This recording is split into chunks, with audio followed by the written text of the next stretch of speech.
Saudari-saudaraku terkasih dalam Tuhan Yesus Kristus, selamat pagi dan berkah dalam. Kita bertemu kembali dalam renungan harian Jumat 9 April 2024.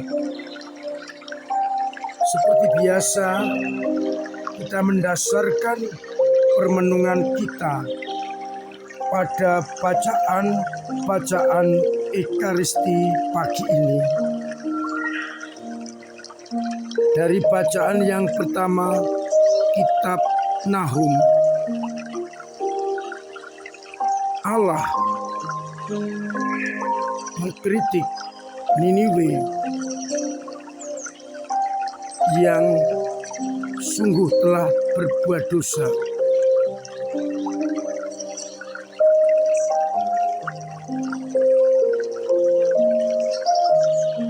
Allah akan melemparkan aib ke atas kota ini. Orang-orang akan menghina dan meninggalkan engkau. Niniwe sudah hancur. Siapakah yang meratapi dia?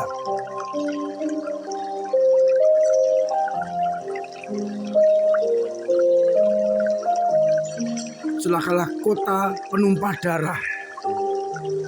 Kota itu seluruhnya dusta belaka, penuh dengan barang-barang rampasan, dan tidak henti-hentinya menerkam.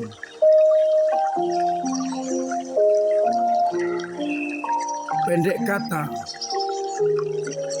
pasukan siap menyerang dan pedang menyala-nyala, tombak berkilat-kilat. Banyak yang akan mati terbunuh dan bangkai bertimbun-timbun. Mayat tidak akan habis-habisnya. Allah memperingatkan agar Niniwe bertobat. Dari bacaan Injil, kita akan mendengarkan dari Injil Matius bab 16 ayat 24 sampai 28. Yesus menegaskan, siapa yang mau menjadi murid harus menyangka diri, memikul salibnya, dan mengikuti aku. Barang siapa mau menyelamatkan nyawanya, ia akan kehilangan nyawanya. Tetapi barang siapa kehilangan nyawanya karena aku, karena Yesus, ia akan memperoleh nyawa baginya. Apakah gunanya bagi seorang jika ia memperoleh seluruh dunia tapi kehilangan nyawanya?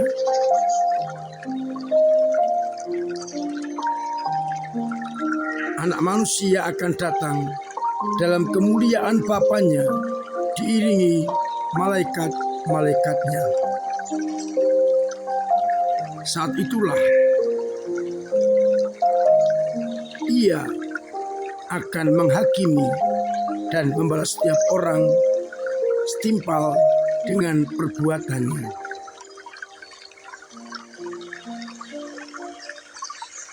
Saudari-saudaraku terkasih dalam Kristus, kedua bacaan merupakan peringatan bagi kita. Bacaan yang pertama mengingatkan agar kota-kota tidak menyombongkan diri, tidak meninggalkan perjanjian dengan Allah. tidak berpesta pora melawan Allah. Mereka diajak untuk kembali menepati perjanjian dengan Yahweh agar mendapatkan kembali kasih karunia Allah.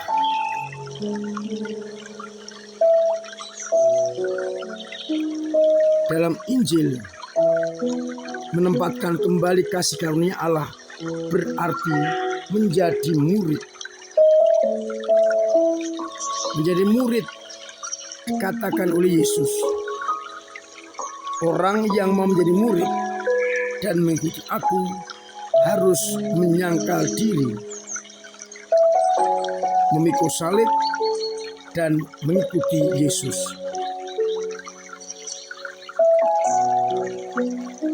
Menjadi murid berarti meninggalkan egonya, dirinya disangkal demi mengikuti Yesus Kristus sambil memanggul salib kita masing-masing.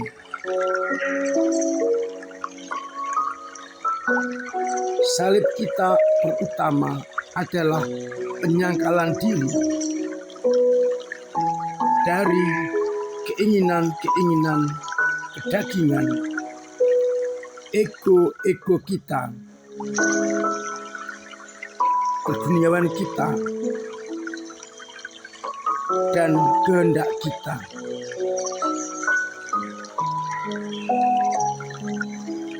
Salib itu harus kita pikul sebagai bentuk penyangkalan diri sambil mengikuti Yesus Kristus.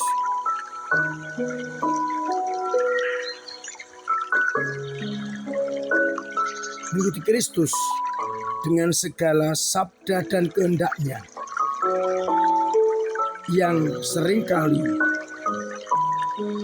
tidak sejalan dengan kehendak kita.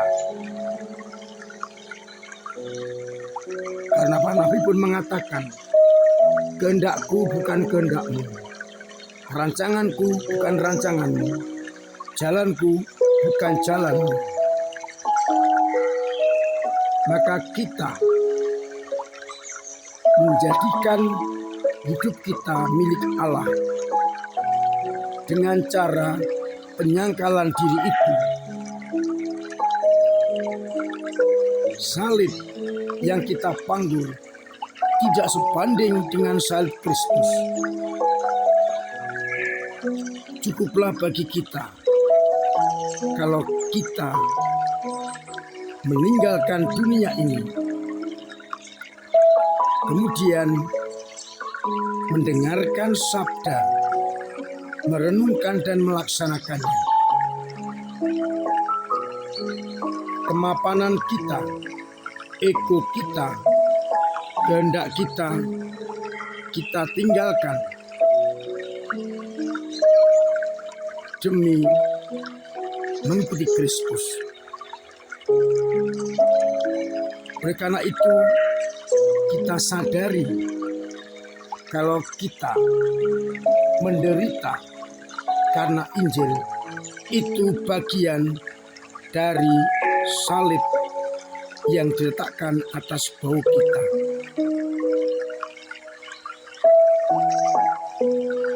Namun kita yakini Allah akan selalu menolong kita memangku salib kita ini agar kita dengan tekun dan setia mengikuti Yesus Kristus putranya. Mari bersama-sama kita menyadari, merenungkan salib kita masing-masing.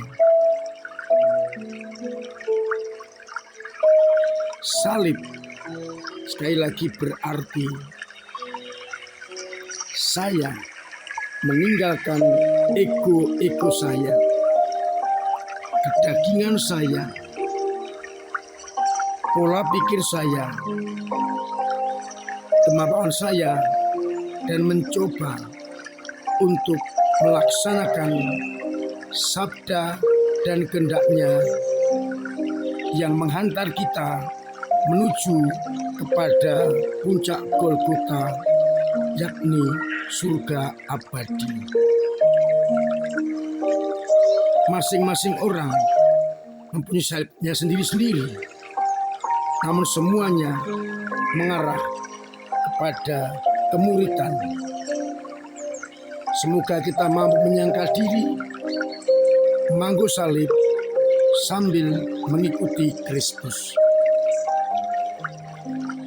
Tuhan memberkati kita sekalian. Amin. Marilah kita berdoa.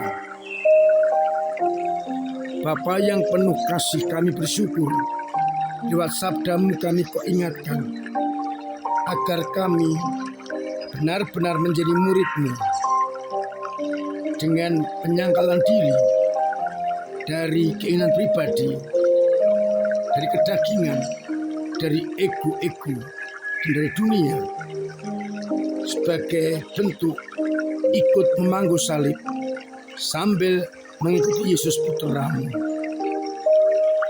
Kuatkanlah kami agar kami mampu memangku salib kami masing-masing. Semoga iman kami yang kadang lemah, kadang jatuh, kadang mandek, Engkau kuatkan, Engkau bangkitkan, Engkau dorong, agar kami tetap berani menyangkal diri sebagai bentuk memangku salib untuk mengikuti putra-Mu. Semoga umat-Mu yang sakit Engkau sembuhkan, yang punya beban berat Engkau ringankan, yang punya persoalan Engkau bantu untuk mengurainya, yang kesulitan ekonomi Engkau bantu dengan memberikan keberhasilan usaha-usahanya.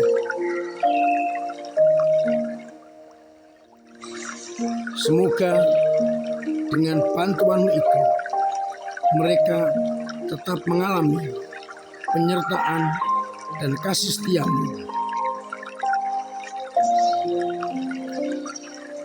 Untuk itu, berkati kami, dorong kami, lindungi kami, sertai kami dengan berkat-Mu sendiri, Bapa dan Putra dan Roh Kudus.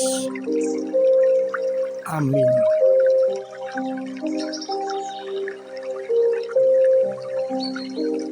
Saudari-saudaraku terkasih, tetap saya dorong dan saya ingatkan untuk terus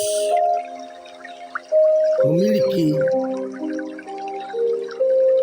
menciptakan pola hidup yang sehat dengan mematuhi protokol kesehatan agar kita tetap sehat dan akhirnya keluarga dan sesama juga sehat. Mari kita bersama-sama ambil bagian dalam berbagai kegiatan menyambut ulang tahun paroki kita dengan seminar kebangsaan, lomba untuk anak-anak mewarnai, lomba karaoke lansia, bakti sosial, ataupun juga jalan sehat.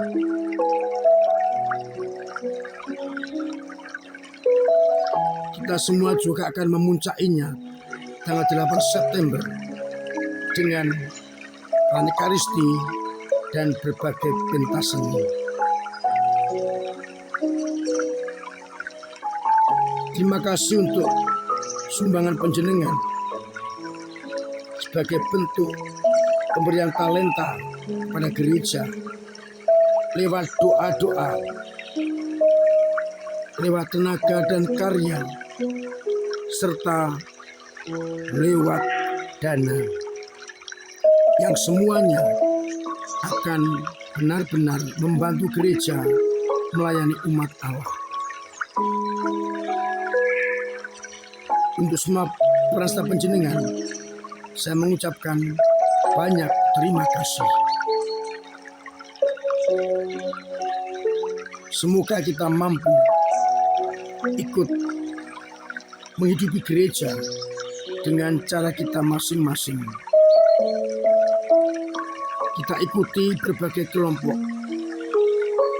dalam pertemuan-pertemuan, rapat MSF, UMAS, dalam kitab suci, karismatik, legio, meditasi Kristiani, doa senako, adorasi, dan doa-doa yang lain.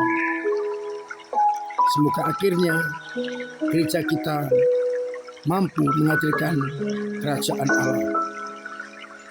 Akhirnya saya mengucapkan selamat pagi, selamat merenungkan, salam sehat, Tuhan memberkati.